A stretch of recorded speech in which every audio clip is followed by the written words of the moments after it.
شادی کی پہلی رات دولہا کھانے کا بڑا سا تھال لیے کمرے میں داخل ہوا۔ کھانے سے بڑی اشتعال انگیز خوشبو آ رہی تھی۔ کہنے لگا، آؤ کھانا کھاتے ہیں۔ بیوی بولی، میں نے دیکھا ہے تمہاری والدہ نے بھی کھانا نہیں کھایا، ان کو بھی بلا لو، پھر مل کر کھاتے ہیں۔ شوہر نے کہا، وہ سو گئی ہوں گی، انہیں چھوڑو، ہم دونوں کھاتے ہیں۔ بیوی اصرار کرتی رہی، پر وہ اسی بات پر مصر رہا کہ امی کو رہنے دو۔ جب بیوی نے شوہر کا یہ رویہ دیکھا تو اسی وقت طلاق کا مطالبہ کر دیا۔ شوہر بڑا حیران ہوا اس کے مطالبے پر۔ اس نے بڑا سمجھایا، لیکن وہ اپنی بات پہ ڈٹی رہی، یہاں تک کہ طلاق ہو گئی۔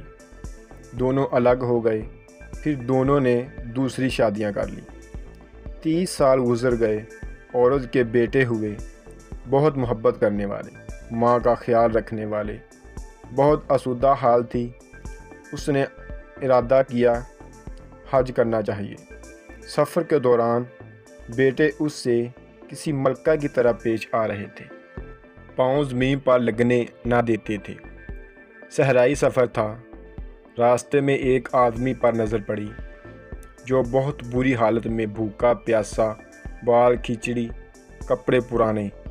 اس عورت نے بیٹوں سے کہا، جاؤ دیکھو کون مسافر ہے، اسے اٹھاؤ، ہاتھ منہ دھلا کر کھانا کھلاؤ، پانی پلاؤ۔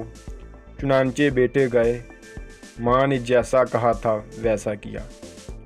عورت کی جب اس پر نظر پڑی تو جان گئی وہ اس کا پہلا شوہر تھا۔ کہنے لگی، یہ کیا کیا وقت نے تمہارے ساتھ؟ بولا، میری اولاد نے میرے ساتھ بھلائی نہیں کی۔ عورت کہنے لگی، کیوں کرتی کہ تم نے والدین کے ساتھ برا سلوک کیا تھا۔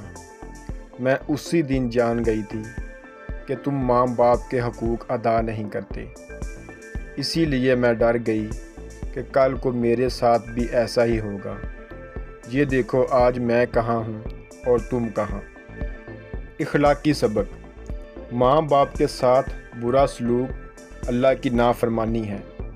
اگر اپنا بڑھاپا ہم شاندار گزارنا چاہتے ہیں تو والدین کے ساتھ شاندار سلوک کیجیے، کیونکہ یہ ایسا عمل ہے جس کا بدلہ دنیا میں ہی دے دیا جاتا ہے، خواہ اچھا ہو یا برا۔ اللہ ہم سب کا حامی و ناصر ہو۔